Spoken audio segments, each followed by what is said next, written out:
तो चलिए सीधे मुद्दे पर आते हैं। आज के इस विश्लेषण में हम इंटरनेट की दुनिया के एक सबसे बड़े और चर्चा में रहने वाले टॉपिक को उठाने वाले हैं, ऑन पैसिव। आपने इसका नाम तो जरूर सुना होगा, राइट? एक ऐसा प्रोजेक्ट जिसने लिटरली दुनिया भर में लाखों लोगों का ध्यान अपनी तरफ खींचा है। लेकिन पिछले कुछ समय से इसके आसपास इतना शोर, इतनी बातें हो रही हैं कि सच और सिर्फ हाइप के बीच का फर्क समझना थोड़ा मुश्किल हो गया है। आज हम इस ऑन पैसिव पैराडॉक्स की पूरी सच्चाई को बिल्कुल ऑब्जेक्टिवली समझने की कोशिश करेंगे, सिर्फ और सिर्फ फैक्ट्स के आधार पर। वो सपना जो लाखों लोगों ने देखा, वो इंतजार जो सालों से चल रहा है।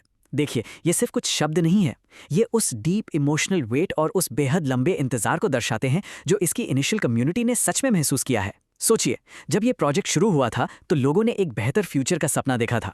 उन्होंने इस सॉलिड विश्वास के साथ हिस्सा लिया था कि एक दिन ये आखिरकार लॉन्च होगा और उनकी पूरी जिंदगी बदल जाएगी। लेकिन जैसे जैसे साल बीतते गए, वो इंतजार और लंबा होता गया। और ठीक यही बात हमें आज के सबसे बड़े सवाल पर लाती है। क्या आखिरकार लॉन्च का वक्त आ गया है, या फिर ये सिर्फ एक और नया हाइप है? आज हमारा पूरा फोकस इसी मिस्ट्री को डीकोड करने पर होगा। हम यहाँ क्लियर और स्ट्रक्चर्ड इन्फॉर्मेशन आपके सामने रखने आए हैं ताकि आप लोग खुद समझ सकें कि आखिर ग्राउंड जीरो पर चल क्या रहा है। तो चलिए देखते हैं कि हाल ही में इस पूरे इकोसिस्टम में अचानक से क्या नया ट्विस्ट आया है। तो सबसे पहले बात करते हैं इस नए बदलाव की, जिसे नाम दिया गया है द शिफ्ट विक्ट्री विद ऐश। पिछले कुछ समय से ऑन पैसिव के नैरेटिव में एक अचानक से बड़ा बदलाव आया है।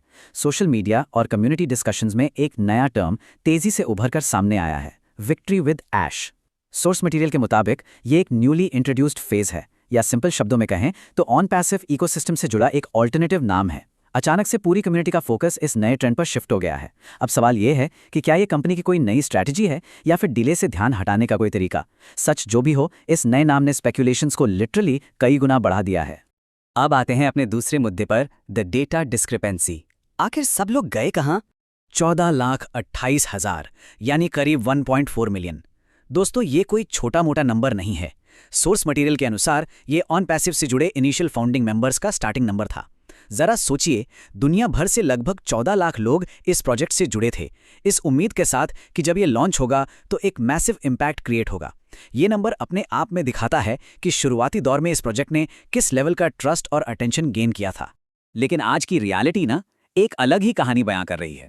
एक तरफ जहां शुरू में 14 लाख से ज्यादा इनिशियल फाउंडर्स थे, वहीं आज जो अनऑफिशियल क्लेम्स सामने आ रहे हैं, उनके अनुसार एक्टिव फाउंडर्स की संख्या घटकर सिर्फ 6 लाख के आसपास ही रह गई है।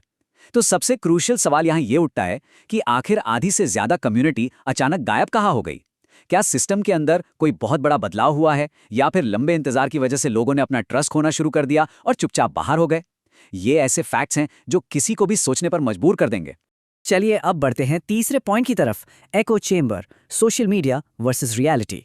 आजकल इंटरनेट पर आपने देखा होगा, इन्फ्लुएंसर्स जो क्लेम्स कर रहे हैं और जो एक्चुअल कॉर्पोरेट फैक्ट्स हैं, उनमें सच में जमीन आसमान का फर्क है। एक तरफ पूरी वायरल हाइप चल रही है, जैसे 2026 में बहुत बड़ा लॉन्च होगा या बहुत बड़े ट्रांजिशंस होने वाले हैं। लेकिन जब हम कंप्लीटली ऑब्जेक्टिव डेटा और सोर्स मटेरियल को देखते हैं तो रियलिटी कुछ और ही नजर आती है। सच्चाई यह है कि ये सभी क्लेम्स प्योरली अनऑफिशियल हैं। रियलिटी में अभी तक कोई भी exact verified launch date officially confirm नहीं की गई है।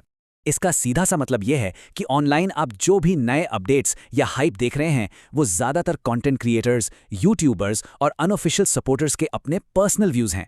वो कंपनी की तरफ से आने वाली कोई वेरीफाइड अनाउंसमेंट्स नहीं है। अक्सर लोग चैनल्स को ग्रो करने या एक एक्साइटमेंट बनाए रखने के लिए नई नई थ्योरीज बना लेते हैं। इसलिए ऐसी इंफॉर्मेशन को कंज्यूम करते वक्त उसके एक्चुअल सोर्स को वेरीफाई करना बेहद जरूरी हो जाता है। और अब हम आते हैं अपने आखिरी और सबसे अहम हिस्से पर, the ultimate reality check. Source material ने इस पूरी सिचुएशन में कुछ बहुत ही clear warning signs point out किए हैं। पहला रेड फ्लैग, सालों बीत चुके हैं लेकिन अभी तक कोई भी क्लियर और डेफिनेट लॉन्च डेट नहीं आई है। और दूसरा सबसे बड़ा साइन है एक्टिव फाउंडर्स की संख्या में इतनी भारी गिरावट। देखिए, जब कोई प्रोजेक्ट अपने लॉन्च को इतना डिले करता है और उनका यूजर बेस इतनी तेजी से ड्रॉप होता है, तो इसे ऑब्जेक्टिवली एक वार्निंग साइन माना ही जाना चाहिए। ये रॉ फैक्ट्स हैं और इन फैक्ट्स को अपने इमोशन से थोड़ा अलग रखकर देखना बहुत जरूरी है। यहाँ पर सोर्स मटेरियल हमें एक बहुत ही कमाल की और क्रूशियल एडवाइस देता है।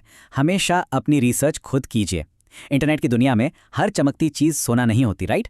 अपने डिसीजन सिर्फ और सिर्फ इमोशंस या सोशल मीडिया पर चल रहे शोर शराबे के आधार पर मत लीजिए। अगर फैक्ट्स और डेटा आपस में अलाइन नहीं हो रहे हैं तो वहाँ सवाल पूछना बहुत ज़रूरी है। ब्लाइंड ट्रस्ट के बजाय एक इन्फॉर्म्ड और लॉजिकल अप्रोच ही हमेशा सही रास्ता दिखाती है।